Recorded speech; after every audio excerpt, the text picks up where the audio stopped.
बिस्मिल्लाहिर्रहमानिर्रहीम। अस्सलाम वालेकुम। अल्लाह ताला आपको अपनी हिफ्ज़ व अमान में रखे। मैं हूं आयशा और वेलकम करती हूं आपको अपने यूट्यूब चैनल आयशा के किचन में। माल्टों का सीज़न है तो बहुत ही फ्रेश माल्टे आजकल मार्केट में आए हुए हैं।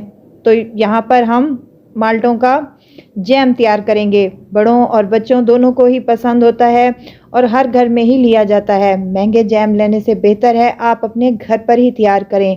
बहुत ही आसानी से बन जाता है और कम इंग्रेडिएंट से ये तैयार हो जाता है। तो चलें शुरू करते हैं। यहाँ पर फ्रेश माल्टे हैं मेरे पास।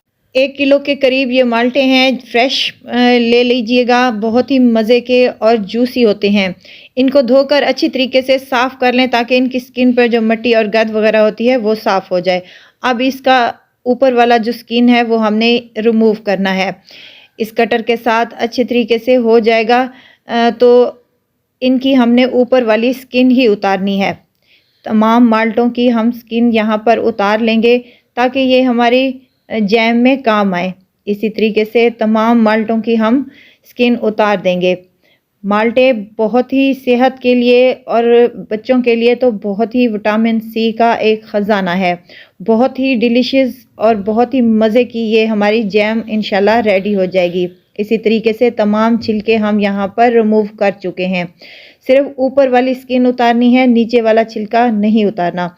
अब इस छिलकों को हमने जूलियन शेप में कट कर लेना है, बारीक बारीक टुकड़ों में।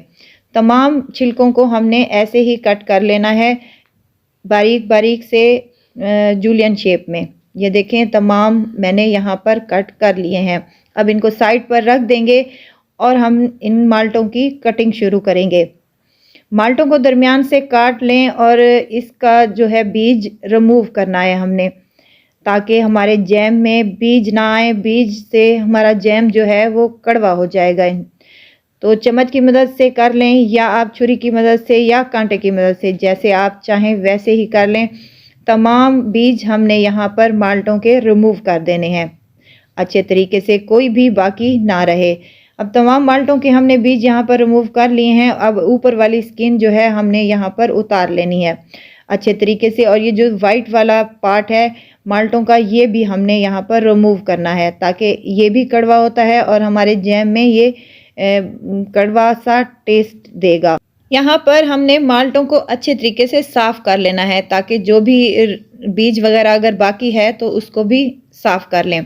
अब दरमियान से जो इनके पार्ट होते हैं उनको भी काट लें ताकि अच्छे तरीके से हमारा माल्टों का पल्प निकल आए। तेज़ छुरी की मदद से इसके जो ऊपर वाली स्किन होती है उसको भी रिमूव कर दें और अगर कोई बीज वगैरह है वो भी निकाल दें ताकि अच्छी तरीके से साफ़ हो जाएं। हमने तमाम ऑरेंज को साफ़ कर लिया है। अब यहाँ पर एक जग लेंगे ग्राइंडर वाला, उसमें ये तमाम ऑरेंज हम शामिल कर देंगे और अच्छी तरीके से इसको ग्राइंड कर लेंगे।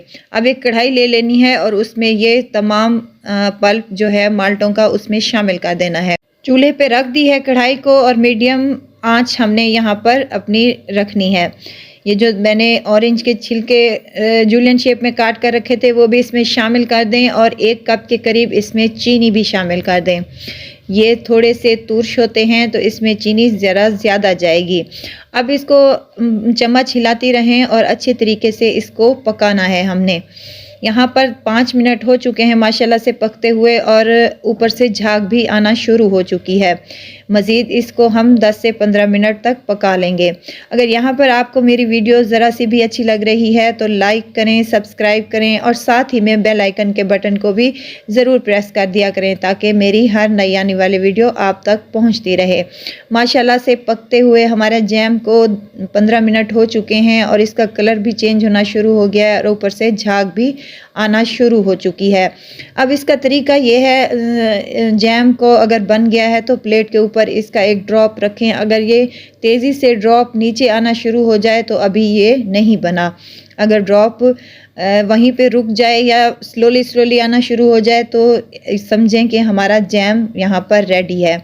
यहाँ पर हमने जैम में टाटरी या लीमू का रस शामिल करना है। 2 से 3 चम्मच रस शामिल कर दें या टाटरी का आधा चम्मच इसमें शामिल कर दें ताकि ये हमारी चीनी जो है वो जमने ना पाए। ये देखें 15 मिनट हो चुके हैं इसको पकते हुए, अब ड्रॉप नीचे नहीं आ रहा, तो इसका मतलब है कि हमारा जैम यहाँ पर रेडी हो चुका है। फ्लेम को हमने ऑफ कर दिया है और इसको ठंडा होने के लिए रख दिया है। बहुत ही मज़ेदार जैम बनता है और बहुत ही डिलीशियस ये बनकर रेडी होता है। इंशाल्लाह ज़रूर ट्राई कीजिएगा, आपको भी मेरी रेसिपी इंशाल्लाह पसंद आएगी। माशाल्लाह से 15 से 20 मिनट तक ये ठंडा हो चुका है और थोड़ी सी गाढ़ी शेप में आ चुका है। अब इसको एक जार में हम भर लेंगे और इसको महफूज कर लेंगे। जब आपका दिल चाहे आप डबल रोटी स्लाइस पे भी लगा सकती हैं, पराठे के साथ और मक्खन के साथ भी लगा कर खा सकती हैं। बहुत ही मज़े का और बहुत यमी होता है, तो ज़रूर ट्राई कीजिएगा और मुझे दुआओं में ज़रूर याद रखिएगा। खुश रहें, खुशियाँ बांटें। इजाज़त चाहती हूँ, फिर आऊँगी एक नई और मज़ेदार सी चटपटी रेसिपी के साथ। आयशा को दीजिए इजाज़त, अपना बहुत सारा ख्याल रखिएगा। अल्लाह हाफिज़।